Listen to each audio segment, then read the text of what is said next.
Now, well, I want to talk about the access, but you mentioned how cheap it is. I mean, it's crazy. I mean, if you want to see what the long con is, you go look at how cheap junk food is in the supermarket. It's like it looks like it's priced below cost. And I know some of this stuff is because a McDonald's hamburger is technically priced below cost. Yeah. If you look at all the supplements, the damage to the this and the this and this, they say like a Big Mac should cost $8. You shouldn't be eating it anyways. But I mean, a lot of these things are priced to create an addiction. What does the drug dealer say on the corner? First one's free. Right. Is that what's happening? There's just super cheap foods that are easy. Yeah, I mean, if you live in poverty, you are automatically, going to have health issues just because that's what you can afford. And that food is, very, very cheap. When you're a poor mom making decisions for the house and you've got $100 to spend for the week, you get 3 bags of chips for $4. That's the decision you're going to make. And so sugary cereals, Coke, yeah, and then that's. Yeah, I mean, we look at, I think something like 60% of the calories we consume in the United States are a combination of sugar, refined grain, and some sort of oil. I mean, that's about 60% of our calories. It's amazing. Vegan. Some of it's vegan. Yeah, most of it's vegan, yeah. Most of it's vegan, right? Yeah, it can be, yeah. The bad vegan diet. So, all right, my next question is, but Shawn, not everybody can afford a steak like you're going to eat tonight. Not everybody can cook eggs. That's probably a worse argument. Yeah. But maybe people can't get the access to the food you're talking about. Well, I mean, outside of some countries, I think most Western countries, access to meat is still there. Still, now for the time being, and maybe that'll change as we get crazy about this stuff. But I mean, ground beef is perfectly fine. That's pretty inexpensive. I mean, you can go, I can tell you, U.S. prices, you can find ground beef still even today with inflation, $3 or $4 a pound.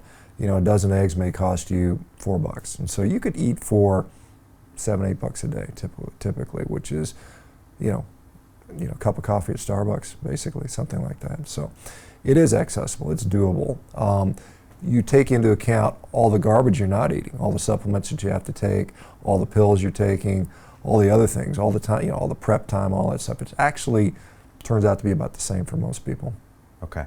It's doable. You just got to go out of your way to do it because you won't necessarily be able to buy it here and there. Although you can go buy meat in places as long as you're a little intentional. Yeah. Right? And these days there are sometimes more options for meat.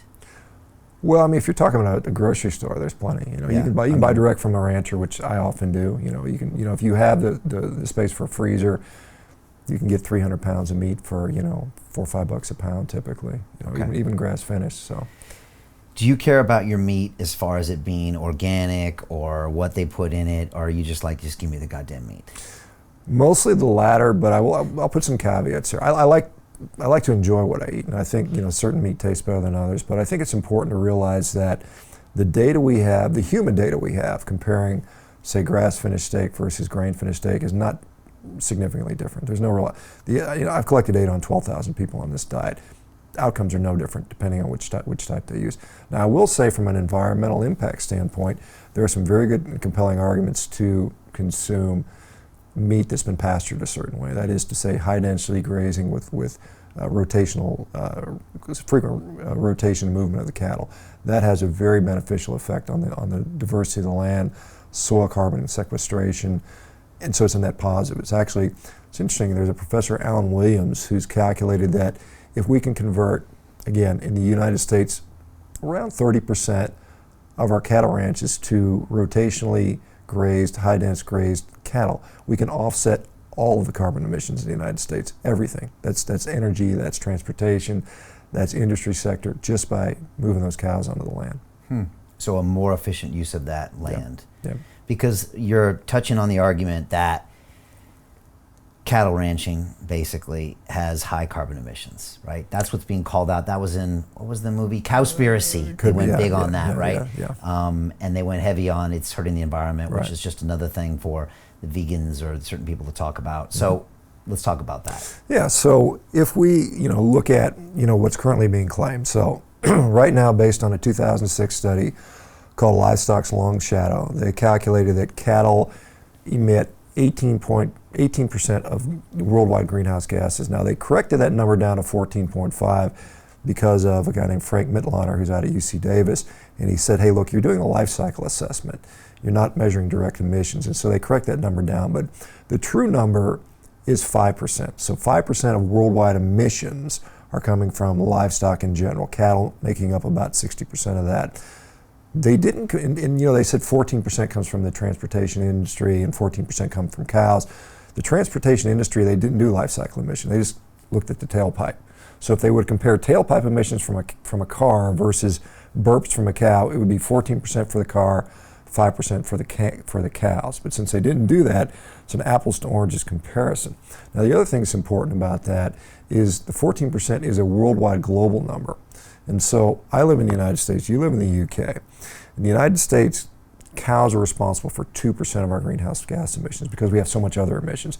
Now if you're in Botswana, right, cows are producing a lot because there's nothing else there. There's nothing to compete with. So using worldwide numbers to dictate policy in the UK and the United States, this doesn't make sense. If every single person in the United States went vegan and we got rid of all the cows, we slaughtered all the cows and all the chickens and all the pigs and all the sheep and all the cats and dogs, the worldwide difference in greenhouse gas emissions would be less than 1%. That's every single American giving that up. So is it worth it? Clearly not. And what would the negative impacts be? Nutrient deficiencies for many people. You would have to consume more calories, so we would have to produce more calories. More monocropping, which is degradative to the land, so it's destroying the soil.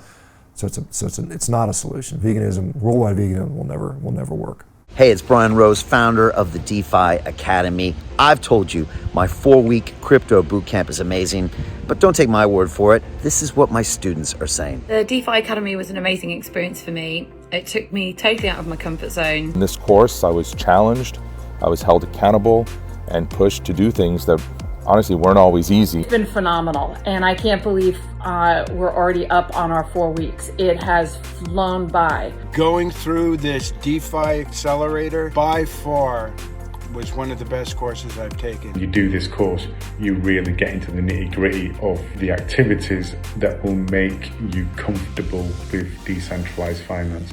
Thank you so much to Brian and everyone at London Real and the DeFi Academy for even putting together an amazing course like this. Anybody else that wants to do it, please sign up.